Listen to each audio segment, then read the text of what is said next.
आम इंतखाबात की तारीख पर सदर मुमलिकत और इलेक्शन कमीशन के दरमियान मुशावरत। 11 फरवरी को इलेक्शन कराने के लिए सदर को खत इरसाल कर दिया गया।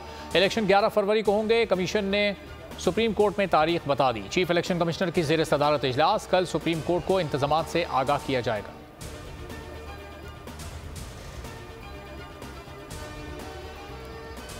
इसराइली फौज की फलस्तीनियों की नस्ल कुशी। जबालिया कैंप पर दूसरा बड़ा हमला। 200 अफराद शहीद, 20 लापता।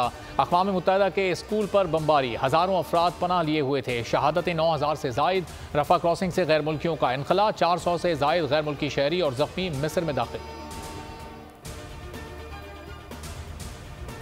बेंगलुरु में हफ्ते को पाक न्यूजीलैंड टाकरा। बारिश रंग में भंग डालने के लिए तैयार। दिन 2 बजे से 70 से 80% बारिश की पेशगोई। टाकरा सुबह 10 बजे शेड्यूल है। ग्रीन शर्ट्स का कल प्रैक्टिस सेशन।